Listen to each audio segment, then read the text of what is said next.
This is Chandni Dinani welcoming you to Magnet Brains. और अब हम डिस्कस करने वाले हैं the different NCERT questions which have been asked in your book about the poem the lake isle of Innisfree. Now we are very much clear about each and every stanza, each and every line and the word used in this poem, क्योंकि ये poem जो है इतनी ज़्यादा difficult नहीं है, बहुत easily समझ जाती है after we get to understand कि पोएट हर एक वर्ड से किस चीज़ को कन्वे करना चाहते हैं। सो आई होप आपको पूरी पोएम जो है वो तो क्लियर है ही, but how to check it? We will check it by answering the questions that have been asked in your NCERT. अब ये क्वेश्चंस जो हैं ऑब्वियसली वो टेक्स्ट बेस्ड भी हो सकते हैं, लैंग्वेज बेस्ड भी हो सकते हैं। So we will not only get to understand और समराइज ओवरऑल पोएम कि किस तरीके से आंसर्स करना है, but also may be you get to learn a new concept. Clear? All right, so let's begin with the very first question, that is thinking about the poem, what kind of place is Innisfree think about. यानी आपको यहाँ पर कुछ different statements दिए हैं कि आपको किस टर्म्स में बताना है कि प्लेस जो यहाँ पे बताई गई ना इनिसफ्री बाय द पोएट वो कैसी है। तो पोएट जो है किस तरीके से वहाँ पर उनको पीस मिलेगा, ट्रैंक्विलिटी एक्सपीरियंस करेंगे, क्या क्या चीज़ें वो यहाँ पे वहाँ पर करना चाहेंगे when he would go to Innisfree. इस तरीके के डिफरेंट पार्ट्स में आपको ये क्वेश्चन पूछा गया है। So one by one we will understand and see कि भाई ये इनिसफ्री प्लेस कैसी है। लाइक फॉर एग्जाम्पल आपको फर्स्ट स्टेटमेंट दिया है related to the stanza 1 that says the three things the poet wants to do when he goes back there. तीन चीजें जो वहां पे वो करना चाहते हैं। तो हमें पता है एक तो उनको घर बनाना है, he would like to build a cabin that is a room which is made by clay and वैटल्स।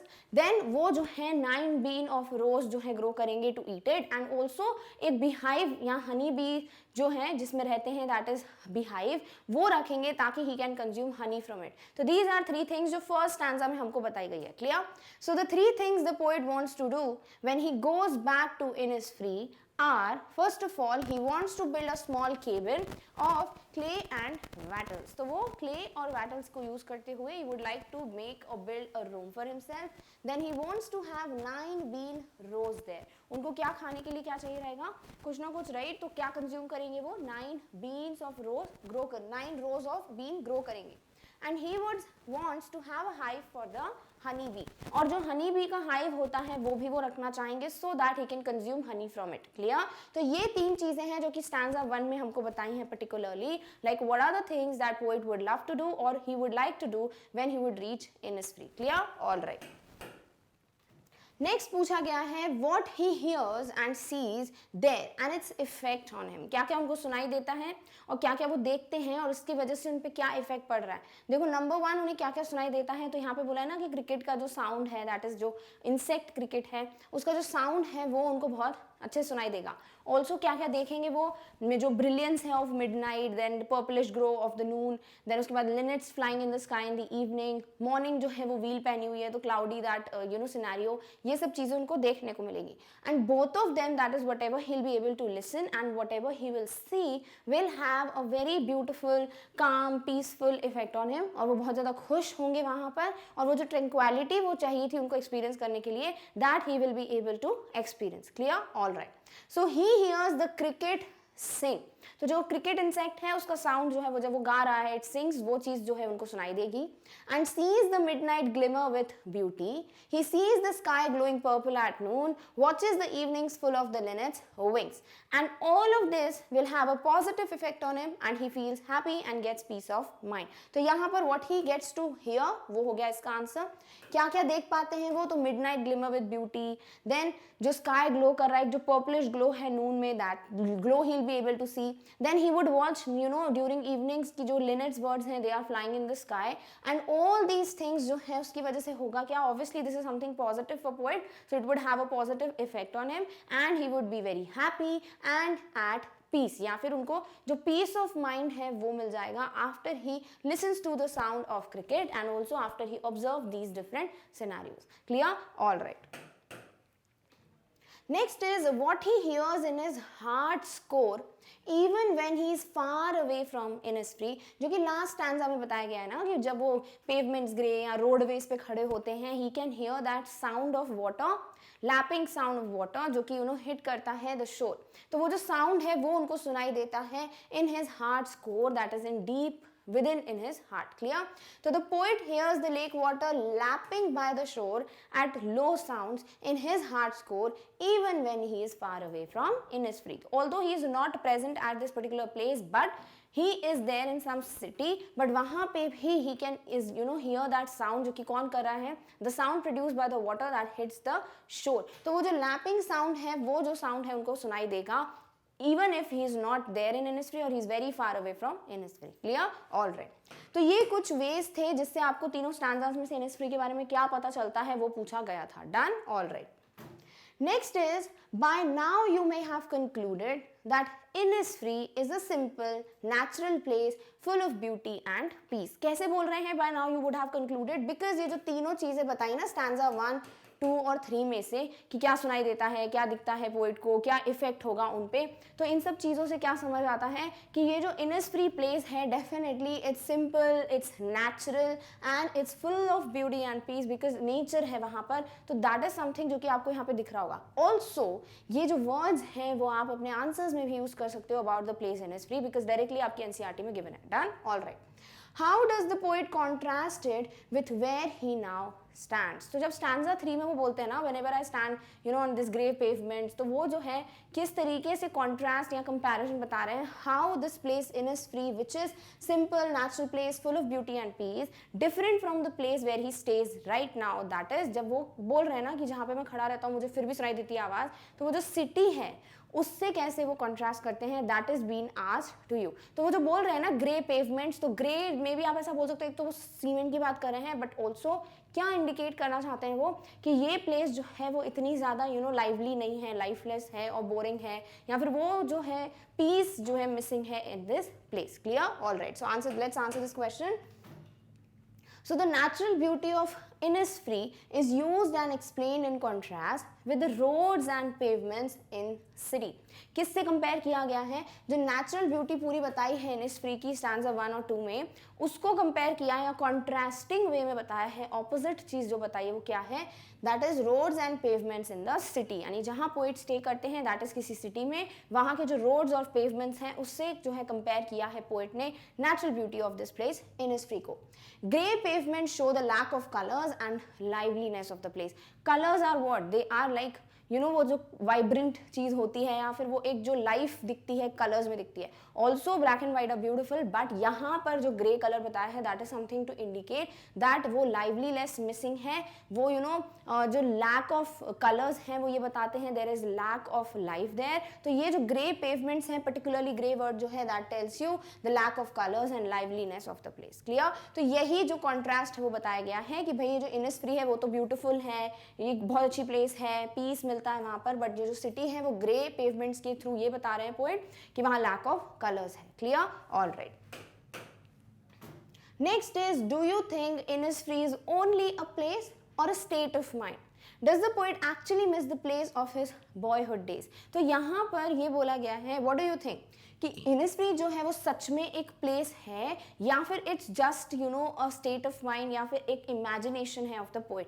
So we do feel obviously I guess 90 to 98% we can think कि yes this is a place because the way poet इसको describe करते हैं कि किस तरीके से वहाँ पर उनको पीस मिलेगा, क्या क्या वो कर सकते हैं. डेफिनेटली दिस इज समथिंग जो कि प्रूव करता है. एंड ऑल्सो लास्ट स्टैंजा में उनका ये बोलना कि वो जो साउंड है वो उनको बार बार सुनाई देता है even though he is far away from Innisfree. तो वो साउंड कब सुनाई दिया होगा? जब उन्होंने एक्सपीरियंस किया होगा उसको वहाँ पर, राइट? तो डेफिनेटली ये एक स्टेट ऑफ माइंड तो नहीं है, ये एक प्लेस है इंडीड. एंड ऑल्सो क्या पोएट एक्चुअली मिस करते हैं? ऑब्वियसली पोएट बहुत ज़्यादा इसको मिस करते हैं. वो भी लास्ट स्टैंजा की इन्हीं लाइन से प्रूव होता है that if even though he is far away from this place that is Innisfree, then too he can be able to listen to this sound deep within his heart core. ऐसा नहीं है कि normally बोल रहे हैं बल्कि उनको बिल्कुल deep within his heart core सुनाई देता है कि किस तरीके से वो साउंड प्रोड्यूस होता है जब वाटर हिट करती है शोर को. तो यही लाइन जो है दोनों ही जो स्टेटमेंट्स हैं या दोनों ही पार्ट्स हैं इस क्वेश्चन के उसको प्रूव करती है. Clear? All right, let's answer this question. So yes, I think Innisfree is the place in reality. The poet actually misses the place of his boyhood days spent in the natural beauty of Innisfree. He gets reminded of the low sounds of the lake water lapping by the shore. He misses it a lot. Definitely this line की उनको बार बार वो sound सुनाई देता है. When he'll be able to listen to that sound when already he has experienced it, right? तो जब वो experience कर चुके होंगे तभी वो sound सुन के उनको पता चलेगा कि ये sound जो है वो lapping of water का sound है. So ये जो चीज़ है वो यही बताती है कि yes, ये जो poet जो place की बात कर रहे हैं Innisfree की, that is definitely existing in reality, and also वो miss कर रहे हैं days को, क्योंकि you know इस तरीके से proof होता है कि he misses a lot this place. Clear? All right. Next question is, look at the words the poet uses to describe what he sees and hears at Innisfree. तो यहाँ पर you know वो different words use करते हैं, जैसे be loud glade बोल लेते हैं हम, wheels of the morning बोलते हैं. तो ये different words या phrases जो हैं the poet has used to tell us कि what he can see or what he was able to listen जब भी वो Innisfree की बात करते हैं. What pictures do these words create in your mind? यानी ये नहीं पूछा है कि what poet wants to tell you, but यहाँ पे ये पूछा गया है कि ये जो different words हैं वो आपके दिमाग में क्या एक image form करते हैं वो आपको लिखना है. Clear? All right. Let's discuss the words. So first one is be loud glade. So we should be able to understand the meaning first of all the words and then हम बताएंगे कि भाई क्या image form हो रही है हमारे दिमाग में. So first is bee मतलब हनी बीज है ना. देन लाउड जो साउंड प्रोड्यूस हो रहा है, बहुत सारी बीज हो जो बहुत ज़्यादा साउंड प्रोड्यूस हो रहा है, that is what is be loud. और ग्लेड क्या होता है? एक ओपन स्पेस, एक खाली स्पेस, उसे कहते हो ग्लेड. तो यहाँ पर ये बी लाउड ग्लेड जो है अगर हम सोचें तो क्या पिक्चर फॉर्म होता है? दो चीज़ हो सकती है. एक तो आप ऐसा इमेजिन कर लो कि पोएट ने एक घर बना लिया है और वहाँ पर कहीं पे एक बीहाइव है और बिकॉज बहुत शांति है, कोई नहीं है, अकेले पोएट रहते हैं, तो अगर कुछ भी सुनाई नहीं दे रहा तो सिर्फ एक ही चीज़ सुनाई दे रही है. वो क्या है कि ये जो हनी बीज है वो बार बार बीहाइव के इर्द गिर्द या अराउंड जो है घूम रही हैं, and that sound produce by all the honey bees because they are flying. That is something जो कि बी लाउड ग्लेड का पिक्चर क्रिएट करता है. ऑल्सो सेकेंड थिंग जो आपके दिमाग में आ सकती है, it is like imagine a forest, बहुत सारे ट्रीज हैं, कोई भी नहीं है वहाँ पर, nobody exist there, but एक बीहाइव है और वैसे सेम चीज़ हनी बीज जो है वो मूव कर रही हैं, and that sound produced we can hear. So these are two different images. One is कि हाउस हो या ओपन स्पेस हो बोल लीजिए, या फिर वन की फॉरेस्ट के इधर आपको एक कोई प्लेस दिख रही है. So what I have told is कि एक place. Now if you want to say a place in forest, if you want to say a place near the house of the poet, you can write it. Clear? All right. So Be Loud Glade creates a picture of a place that is filled with the soft buzzing sound of honeybees. तो ऐसे ही दिमाग में एक image बनती है.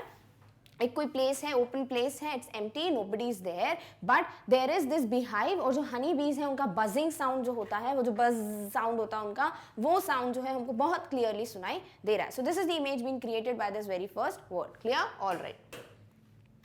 Next is evenings full of the linnets wings. अब ये image तो सभी के दिमाग में एक ही क्रिएट होगी कि बिल्कुल ब्यूटीफुल सा इवनिंग का टाइम है और स्काई में जो लिनेट्स हैं वो बहुत ब्यूटीफुली फ्लाई कर रही हैं, तो उनका जो विंग्स है, जो बर्ड्स हैं, वो बहुत एक ब्यूटीफुल सा एक व्यू क्रिएट कर रही है स्काई में. तो वही एक इमेज है जो आपके दिमाग में फॉर्म होगी. Clear? Alright. So linnet is a bird with wings. We should be able to understand the meanings first, right? तो लिनेट क्या है? एक बर्ड है with wings. Every bird is with wings, but linnet जो है वो अपनी विंग्स के लिए बहुत ज़्यादा पॉपुलर है बिकॉज वो बहुत ब्यूटीफुल लगती हैं जब वो फ्लाई करती हैं.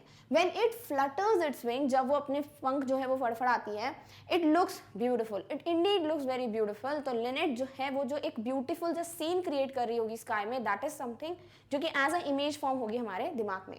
This creates an image of a red orange sky that is full of linnets because it's written evenings.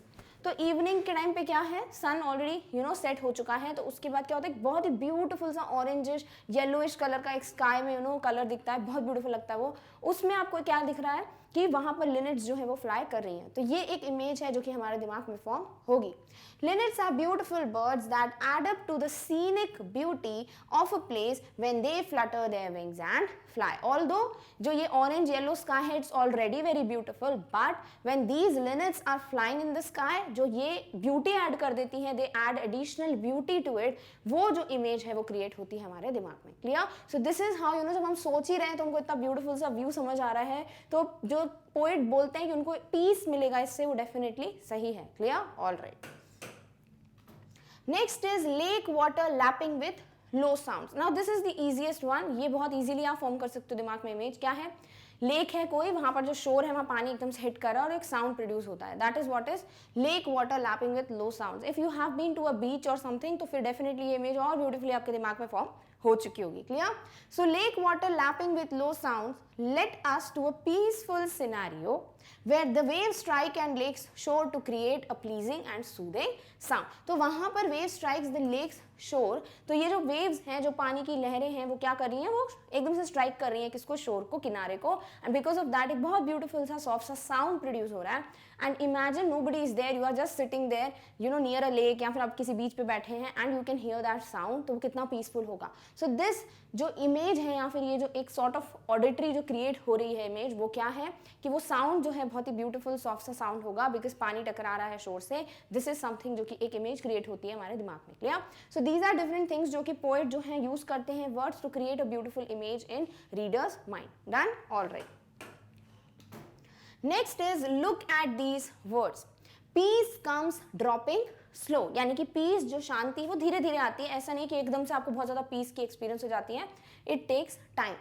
Dropping from the wheels of the morning to where the cricket sings. और next क्या बोला है कि piece कहाँ से मिलता है, या फिर यू नो पोएट जो है वो पीस, उस ट्रैंक्विलिटी को from where he will be able to experience it. Those are different lines जो कि हमें बताई गई हैं. So the very first one is कैसे बोलते हैं, dropping from the wheels of the morning, that is जो क्लाउडी मॉर्निंग है, फ्रॉम देयर जो पीस एक्सपीरियंस हो रहा है पोएट को, उसकी बात की गई है. Clear? To where the cricket sings, and also जो क्रिकेट है, जो इंसेक्ट है, वो जो गाना गाता है या फिर जो साउंड प्रोड्यूस करता है, वो भी क्या होगा, एक पीस प्रोवाइडर होगा for poet. What do these words mean to you? What do you think comes dropping slow from the wheels of the morning? यानी कि क्या समझ रहे हो आप कि peace comes dropping slow, then dropping from the wheels of the morning. तो इसका जो मीनिंग है वो ऑलरेडी अभी हम डिस्कस कर चुके हैं. Now what does to where the cricket sings mean? और to where तक बोला है, यानी कि यहाँ से लेके यहाँ तक मॉर्निंग के टाइम पे जो ये जो क्लाउडी सी मॉर्निंग है, उससे जो सिनेरियो क्रिएट होगा, उससे जो पीस मिलने वाला है पोएट को, वो कहाँ से कहाँ तक है, जब क्रिकेट जो है वो गाना गा रहा है. तो ये ऐसा बोल सकते हो कि कहाँ से कहाँ तक की बात है वो एक्सप्लेन हमें हो रहा है इन लाइन से. Clear? Alright. These words mean that peace can be attained slowly and gradually. तो फर्स्ट लाइन का जो मीनिंग था कि एकदम से नहीं पीस मिलता है, it takes time. So definitely ये जो लाइन है वो क्या एक्सप्लेन करती है कि peace can be attained slowly and gradually. Only धीरे धीरे और एक के बाद एक स्टेप फॉलो करके you can experience peace and you know calmness, tranquillity in your life. Obvious सी बात है, इफ अगर हर कोई पीस इतनी जल्दी से एक्सपीरियंस कर लेगा तो nobody would have work so hard for it, because ultimately वो शांति, वो कंटेंटमेंट ही चाहिए हर किसी को लाइफ में, right? So this is very true that peace जो है it can be only attend very slowly and gradually. Peace is what comes dropping slow from the wheels of the morning to where the cricket sings means. तो जो second sentence है उसका क्या मतलब है, a peaceful place where one can hear the sounds of nature like songs of cricket. तो यहाँ पर ये जो चीज बोली गई है कि ये जो सिनेरियो है वो ये बता रहा है कि पीस जो है वो कहाँ से आ रहा है, one is from the wheels of the morning, यानी कि जो क्लाउडी है, बट कहाँ तक, तो ये सीन में जब sounds of nature like songs of cricket सुनाई देता है, that time you receive the peace और यू एक्सपीरियंस दैट पीस. तो यही चीज बोली है कि ये जो पीसफुल प्लेस है वो कहाँ तक है भाई, या फिर कौन सी होती है ऐसी पीसफुल प्लेस जहां पर one can hear the sound of nature like songs of cricket. So this is something we get to understand. Little meaning है वही चीज है जो हम ऑलरेडी डिस्कस कर चुके हैं. You can also right it in your own words. Done? Alright. So with this we come to an end of our topic, that is NCERT solutions of the topic the Lake of Isle Innisfree. I hope आपको पूरा meaning, उसके सारे questions and also जिस तरीके से पूछा गया है कि डिफरेंट फ्रेजेस आपके दिमाग में क्या इमेज क्रिएट होती है, how beautifully poet is able to form an image in our mind. Although हम कभी इनिस्फ्री गए नहीं हैं, we have never seen such a place, but then too we can experience that peace, we can be we can feel that happiness from within अगर हम ये पूरा imagination करें कि poet different images किस तरीके से हमको बताते हैं. So now in the next video we'll meet very soon with the next topic, but before that we have to get to know that जो Magnet Brains channel है it provides 100% free school education from class 4th to class 12th. So whatever class you belong to, आपको जो भी doubts हैं you can definitely visit this channel and your doubts will 100% be clear. So in the next video we'll meet very soon. Till then take care of yourself. और इस topic की notes की link आपको description box में मिल जाएगी. Thank you so much for watching. Bye.